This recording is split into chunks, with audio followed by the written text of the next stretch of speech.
Jadi tasyayyu' bukan datang dari Parsi. Tidak ada imam-imam Syiah orang Iran, tidak ada. Wassalamualaikum warahmatullahi wabarakatuh.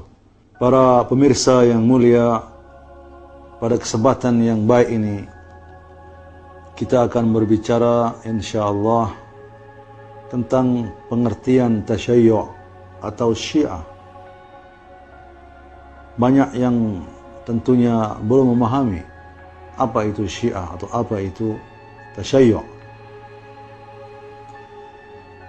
Saya ingin kutipkan pertama dalam surat As-Saffat ayat 83 yang berbunyi, wa inna min syi'atihi la Ibrahim. Allah subhanahu wa ta'ala ketika menyebut Nabi Nuh alaihissalam, lalu Allah mengatakan wa inna min syi'atihi la Ibrahim. Termasuk syiah dari Nuh adalah Ibrahim. Jadi Allah subhanahu wa ta'ala menyebut Nabi Ibrahim sebagai syiah dari Nabi Nuh. Artinya yang mengikuti jejak. Jadi syiah bermakna yang mengikuti jejak.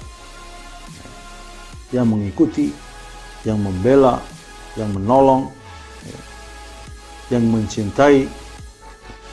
Ini jadi satu. Itulah yang disebut dengan syiah. Kemudian di dalam surat lain, surat Al-Qasas ayat 15, Allah subhanahu wa ta'ala menceritakan peristiwa perkelahian antara pengikut Fir'aun dengan pengikut Nabi Musa alaihissalam.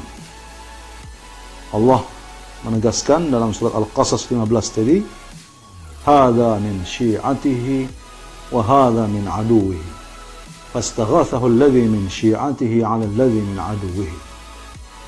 Jadi Allah sendiri yang memberi nama bahwa pengikut Nabi Musa adalah syiahnya, dan yang pengikut Fir'aun adalah musuh Nabi Musa. Jadi ada musuh, ada syiah. Jadi kalimat syiah yang ingin saya tekankan di sini bukan datang dari kitab-kitab lain, bukan datang dari tempat lain, tapi datang dari Allah subhanahu wa ta'ala, datang dari Al-Quranul Karim. Allah memberi nama pengikut Nabi itu sebagai syiah.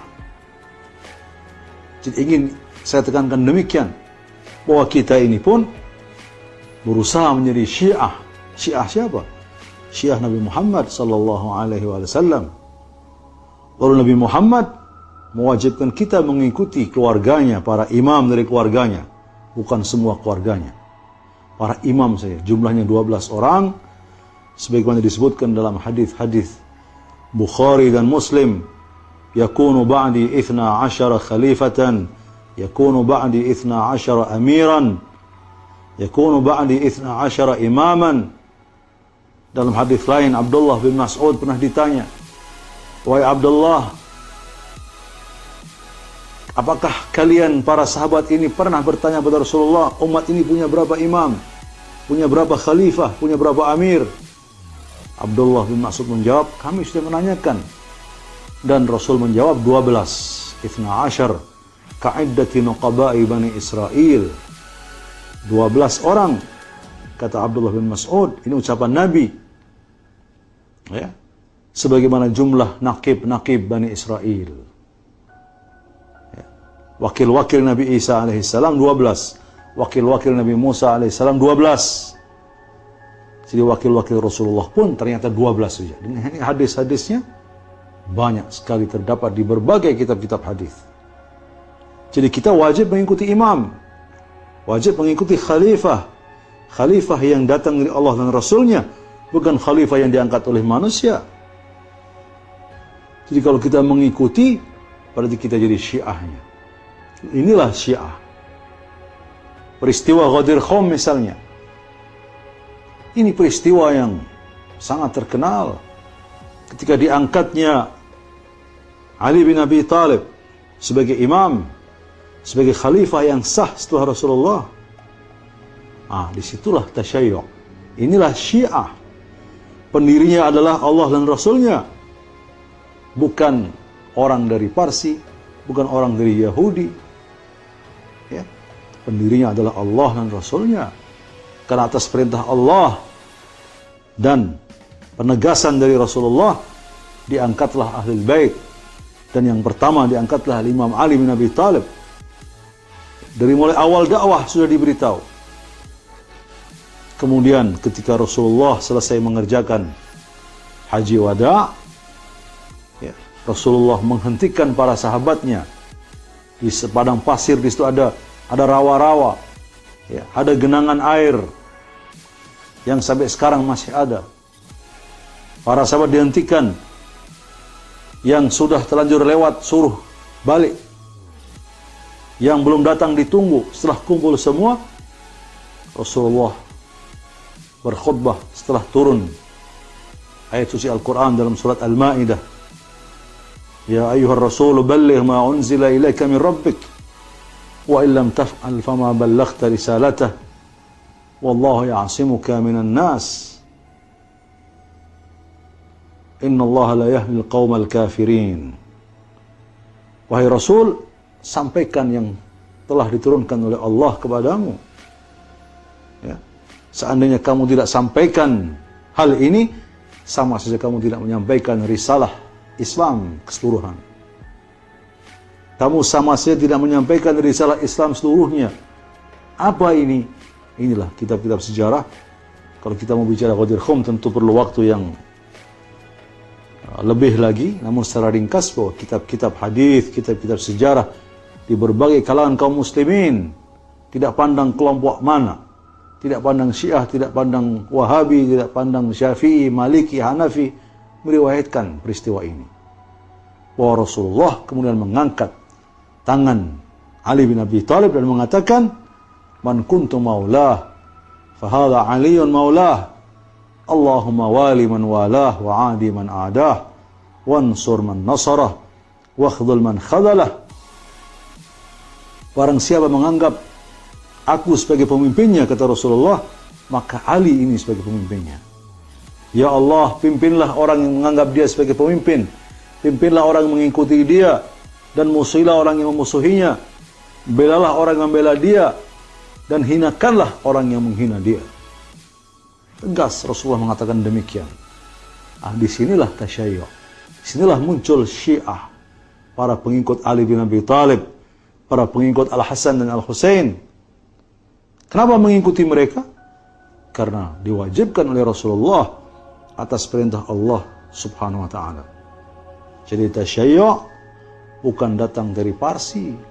Tidak ada imam-imam Syiah orang Iran, tidak ada. Tidak ada orang-orang Syiah dari India, imam-imam Syiah dari India misalnya, tidak ada. Mereka adalah aslinya Arab, pokoknya Arab, intinya Arab. Mereka adalah dari Bani Hashim. Mereka muncul dari Ali bin Abi Thalib dan Fatimah Az-Zahra, dari dua orang yang ditemukan, dijodohkan oleh Rasulullah atas perintah Allah Subhanahu wa ta'ala. Kemudian muncul Al-Hasan dan Al-Husain, dua mata hati Rasulullah, dua cucu kesayangan Rasulullah. Dari Al-Husain muncul Ali Zainal Abidin, muncul Muhammad Al-Baqir, Ja'far As-Sadiq, Musa Al-Kadhim, Ali Ar-Ridha, Muhammad Al-Jawad, Ali Al-Hadi, Hasan Al-Askari, dan terakhir adalah Imam Al-Mahdi Al-Muntadhar. Para imam di komunitas apapun, di masyarakat manapun, tidak mungkin memiliki 12 generasi terus-menerus yang terdiri dari manusia-manusia paling mulia, paling agung, paling alim, paling bersih, paling jujur, paling segala sifat-sifat kemuliaan.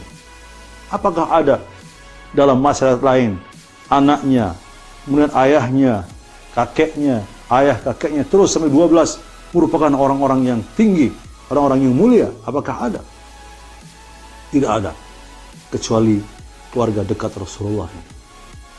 Karena itu layaklah kita menjadi Syiah mereka, kita mengikuti mereka, kita jadi tasyayyu', kita tidak ikut orang-orang lain. Inilah pemahaman mengenai Syiah. Kemudian para imam ini mengajarkan, misalnya dengan ucapan ma syi'atuna illa man ittaqallaha wa ata'ah. Syiah kami tidak lain, kata Ahlul Bait, khususnya kata Imam Ali bin Abi Thalib, Syiah kami tidak lain adalah yang taat kepada Allah dan takwa kepada Allah subhanahu wa ta'ala. Wa ma kanu yu'rafuna illa bitawadhu'i wa takhashu'i wa kathrati dzikrillah wa ada'il amanah. Mereka ini tidak dikenal kecuali dengan tawadhu', merendahkan diri, kemudian takhasyu', khusyuk dalam ibadah, kemudian banyak zikir kepada Allah dan menunaikan amanat. Banyak sekali para imam memberikan pendidikan dengan kata-kata hikmah mereka, kata-kata mutiara mereka. Buku-buku di kalangan Syiah penuh dengan ucapan-ucapan yang indah.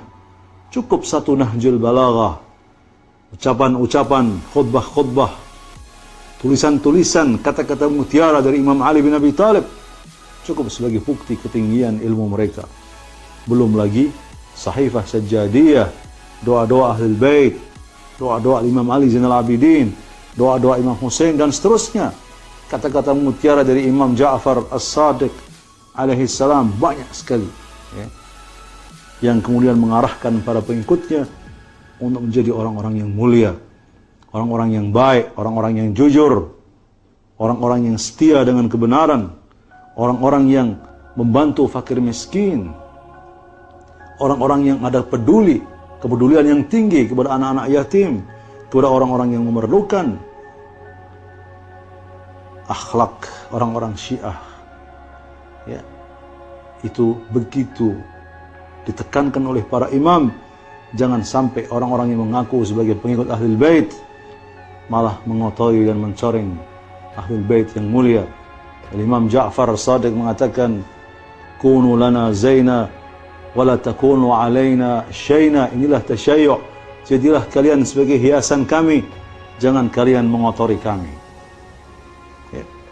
Jadi bersyukurlah kalau kita memiliki kecintaan kepada orang-orang mulia ini, kemudian berupayalah untuk selalu mengikuti orang-orang yang mulia ini, menjadi syiahnya, menjadi pengikut setia mereka, menjadi pembela mereka, ya, menjadi pecinta mereka, ya, supaya kita bersama-sama mereka di dunia ini dan di akhirat nanti, ya. Jadi tasyayyu' merupakan sebetulnya madrasah, ya, merupakan semacam lembaga pendidikan bagaimana kita berupaya menjadi pengikut Ahlul Bait, bagaimana kita menggapai sifat-sifat kemuliaan, kita menggapai kebaikan, ya, menggapai ridha dan rahmat Allah subhanahu wa ta'ala melalui ketaatan kita kepada para imam Ahlul Bait, yang itu merupakan ketaatan kepada Allah dan ketaatan kepada Rasulullah sallallahu alaihi wa alihi wasallam. Itulah pengertian tentang tasyayyu' yang mudah-mudahan bermanfaat bagi kita semua. Insyaallah dalam kesempatan yang lain kita akan berbicara lebih mendalam lagi tentang masalah-masalah yang menyangkut Ahlul Bait dan menyangkut bagaimana kita menjadi pengikut Ahlul Bait yang baik dan setia. Insyaallah taala. Walhamdulillahirabbil alamin. Wassalamualaikum warahmatullahi wabarakatuh.